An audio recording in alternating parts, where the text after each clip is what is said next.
जयंत चौधरी ने केंद्रीय मंत्री और इस बार भी मुजफ्फरनगर से बीजेपी प्रत्याशी संजीव बालियान के समर्थन में रोड शो किया। समय की बात है कि 2019 में जयंत के पिता चौधरी अजीत सिंह को हराने वाली संजीव बालियान और आरएलडी अब साथ साथ है, इसलिए दोनों नेता कह रहे हैं कि मिलकर पश्चिमी यूपी में जीत की नई इबारत लिखेंगे। जयंत चौधरी और संजीव बालियान दोनों एक साथ मुजफ्फरनगर के कैंपेन में, रोड शो में। जयंत जी, कैसा चुनाव चल रहा है? बहुत अच्छा है, एक तरफा चुनाव है। ऐसा चुनाव शायद मैंने देखा अपने राजनीतिक अनुभव में। लोगों ने मन सा बना रखा है और बहुत आत्मविश्वास के साथ जमीन पे, चाहे वो हमारा वर्कर हो, बीजेपी का वर्कर हो, साथ तालमेल बना के काम कर रहे हैं। बालियान जी, गर्मी तो बहुत है, चुनावी गर्मी दिख रही है या नहीं दिख रही है? ठंडा चुनाव लग रहा है। देखिए, इन लोगों को देख के आपको गर्मी लग रही होगी जरूर। ये ट्रैक्टर पे जो पिछले 1 घंटे से आपको आगे भी नहीं निकलने दे रहे, इससे ज्यादा गर्मी और कहाँ आई? जैन जी, एक सवाल है, जो मुजफ्फरनगर का चुनाव है वो प्रैक्टिकली मान लीजिए जो वेस्टर्न यूपी का मेन चुनाव यहीं से ही होता है, और अगर 2019 में देखा जाए तो ये कॉम्बिनेशन अनथिंकेबल था कि जयंत चौधरी और संजीव बालियान इकट्ठे एक रथ में कैंपेन कर रहे होंगे, क्योंकि 2019 के इलेक्शन में इन्होंने आपके पिताजी को मात्र 6000 वोटों से हराया था। 5-5 लाख वोट दोनों के पड़े थे। राजनीति है या क्या है? जब नंबर 1 और नंबर 2 दोनों मिल जाएंगे तो जो मुख्य प्रतिद्वंदी थे, आमने सामने थे, जब हाथ मिला के साथ चलेंगे तो गति के साथ चलेंगे और कुछ अच्छा करने के लिए चलेंगे।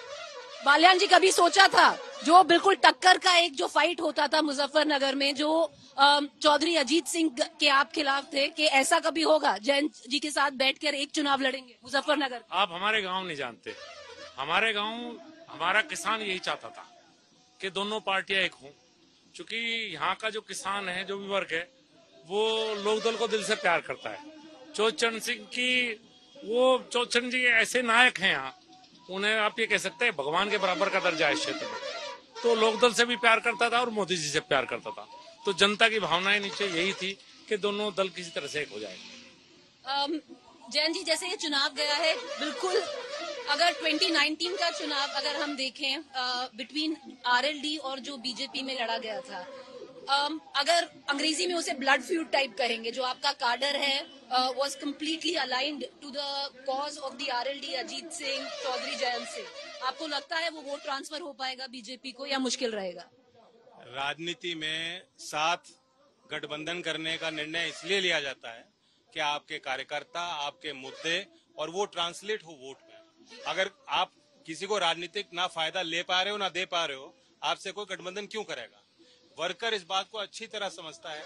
अगर वो चाहता है कि लोकदल के मुद्दे आगे हों, मुझे ताकत देना चाहेगा, तो वो जहां हम लोगों ने फैसला लिया वहां उसके पक्ष में मतदान करेगा और कराएगा। जो आपका लोग लड़ रहे हैं वहां मजबूती से लड़ेगा, जब बीजेपी लड़ रही है उसको लड़ाएंगे। पर जो आपका वोटर था जयंत जी, जिसने झंडा लेकर, जो आपका काडर था, बालियान जी के अगेंस्ट कैंपेन किया था, वो इनके फेवर में झंडा उठाएंगे? देखिए, कोई व्यक्तिगत दुश्मनी नहीं होती, मुद्दों के लिए हम राजनीति करते हैं कि हमारे मुद्दे कैसे आगे बढ़ सकते हैं।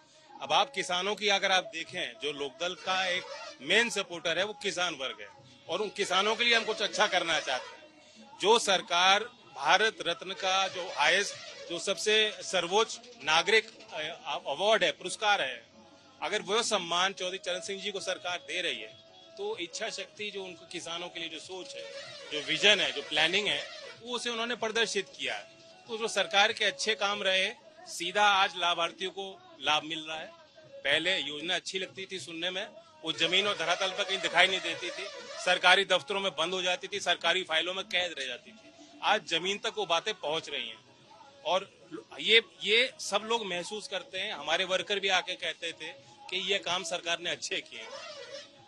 जहां कोई कमी रही हो, कसर रही हो, अब हम लोग साथ हैं, सरकार में भी हम लोग साथ हैं, यूपी में भी साथ हैं, और दोबारा हम मैंडेट ले रहे हैं। 400 पार का नारा मोदी जी ने दिया है।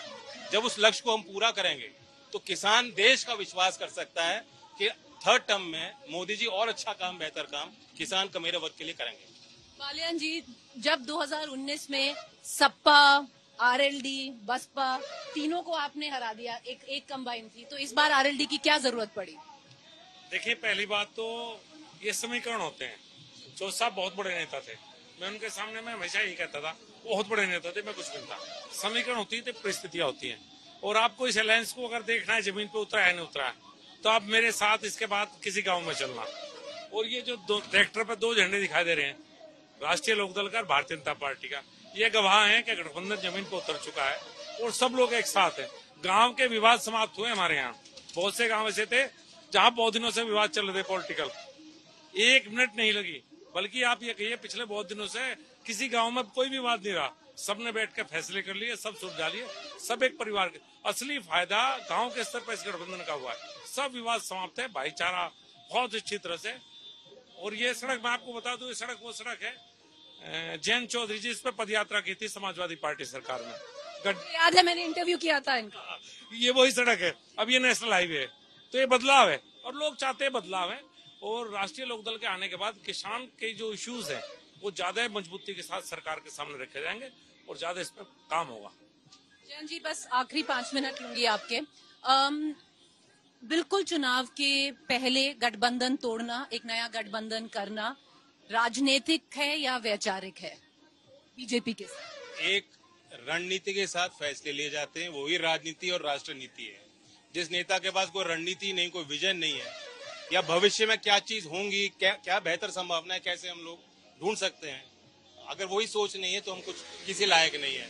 मेरे पार्टी के वर्कर मुझसे उम्मीद करते हैं कि राजनीतिक फैसले में ऐसे लूं कि हम लोग सत्ता में हम लोग शामिल हों और हमारे मुद्दे कामयाबी हमें मिले कि मुद्दों का हम हल निकाल पाए, समाधान ढूंढ पाए।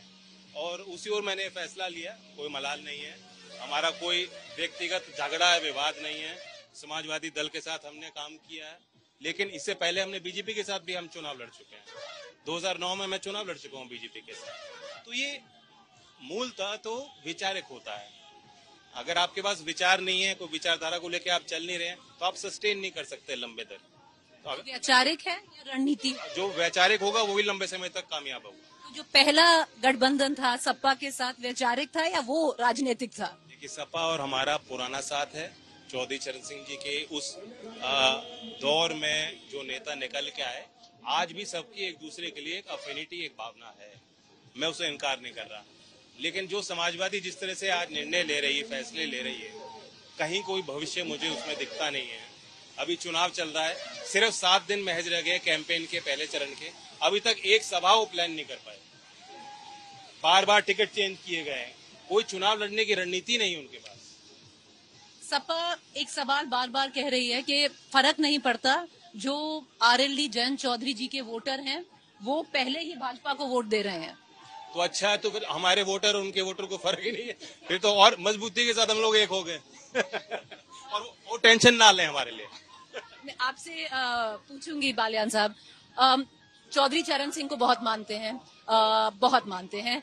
चौधरी चरण सिंह का जो लेगेसी मान लीजिए, एक ये भी थी कि सारा समाज को इकट्ठे लेके चलना है। जब भी चौधरी चरण सिंह एक स्टेज पे होते थे, जैन जी ने आज फिर बोला कि हर समाज का हर व्यक्ति उस स्टेज पर होता था, वो मुसलमान भी था। अब परसेप्शन वाइज कहा जाता है कि मुसलमान थोड़ा बीजेपी के साथ नहीं चलता। आरएलडी क्या वो वोट ला पाएगी या वो वोट छिट जाएगा आरएलडी से? राष्ट्रीय लोकदल के आने के बाद ये एक परिवर्तन हुआ है।